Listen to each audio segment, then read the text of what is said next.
Few people know that Adolf Hitler once ordered a top-secret plan to kidnap Pope Pius XII.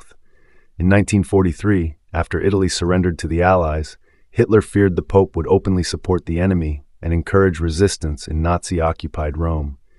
His solution? A plan known as Operation Rabat, a mission to storm the Vatican, capture the Pope, and take him to Germany. Hitler believed the Vatican was harboring Jews and Allied spies, and he viewed the Pope's neutrality as a threat. But the plot never came to life. German generals in Rome hesitated, fearing backlash from Catholics worldwide and chaos in an already unstable Italy. Secret Vatican archives show that Pope Pius XII had his own contingency plan. If the Nazis invaded the Vatican, he would resign instantly, leaving the church leaderless and making himself just a private citizen, which would have rendered the kidnapping politically useless. Though the operation never happened, the mere fact that it was seriously considered shows how far Hitler was willing to go to control not just nations, but religious influence too. It's a chilling reminder of how close the Vatican came to being invaded, and how diplomacy and hesitation stopped one of history's strangest. In the chaos of World War II, mistakes happened, but few were as polite as this one. In 1940, during the Battle of France, British pilot Douglas Bader crash-landed his plane, thinking he was in friendly territory. In reality, he had landed smack in the middle of German-controlled France. But Bader, known for his unshakable confidence, calmly got out of his aircraft, dusted himself off, and asked for a cup of tea. The German soldiers who found him were so amused by his boldness and surprised by the fact that Bader flew with 2 prosthetic legs that they treated him with unexpected respect. In fact, when one of his artificial legs was damaged in the crash, the British requested permission to drop him a replacement by parachute, and the Germans actually agreed. While imprisoned, Bader became a serial escape artist, attempting to flee multiple times and causing such a nuisance that the Nazis eventually sent him to Colditz Castle, a high-security POW camp.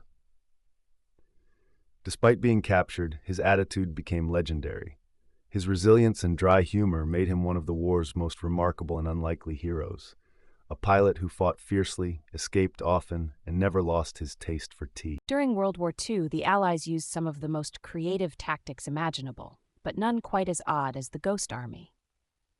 In 1944, the U.S. military assembled a top-secret unit made up of artists, actors, sound engineers, and designers whose sole job was to fake entire divisions of soldiers. They used inflatable tanks, rubber planes, sound recordings, and even actors dressed as generals to create the illusion of large forces where none existed. One of their most daring deceptions happened near the Rhine River, where they pretended to be 30,000 troops preparing for an invasion. They blasted sounds of tanks rolling, radio chatter, and construction. All of it fake. From the air, German scouts saw tanks and tents that looked real, but were actually balloon replicas. The deception was so effective, Hitler moved his forces in the wrong direction, buying time for actual Allied operations elsewhere. The Ghost Army was kept secret for decades, with many of its members going unrecognized for their wartime service. Only recently were their contributions publicly acknowledged. In a war defined by firepower, one of the greatest weapons turned out to be pure imagination, and a really convincing inflation. In 1945, World War II ended for most of the world, but not for Hiro Onoda, a Japanese intelligence officer stationed in the Philippines. When the war officially ended, Onoda refused to believe it. He thought the leaflets dropped from planes were Allied propaganda. So for 29 years, he stayed in the jungle wearing a tattered uniform, hiding in the mountains, occasionally clashing with local police, and surviving on bananas, coconuts, and stolen rice. It wasn't until 1974 that his former commander, long since retired and working in a bookstore, was flown in to formally relieve him of duty. Only then did Onoda surrender, his rifle still operational and perfectly maintained. When he returned to Japan, he was treated as both a legend and a ghost. He had missed everything: the country's defeat, its reconstruction, the moon landing, rock and roll, an entirely new world. What's most haunting is that he was one of many Japanese holdouts who continued fighting for years, believing their homeland still depended on them.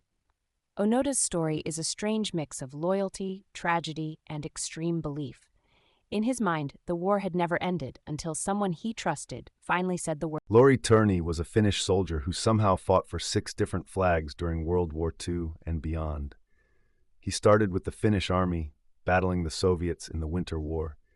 When Finland aligned with Germany, he trained with the SS and fought on the Eastern Front. After the war, he was labeled a war criminal by the Soviets, captured, escaped, and fled to Sweden, then to the US, where he changed his name to Larry Thorne and joined the US Army. He served in Vietnam as a Green Beret, making him one of the few people to fight in WW2, the Cold War, and Vietnam. His loyalty wasn't to politics, it was to fighting communism, wherever it appeared. What's even more fascinating is that his remains were discovered decades later in Laos and buried at Arlington National Cemetery under a U.S. headstone. Torney's story is complex and controversial, but undeniably unique. He was viewed as a hero in Finland, a threat in the USSR, a comrade in Germany, and an officer in the United States. One man, 6 armies, and 3 wars. His life reads more like a spy thriller than a history.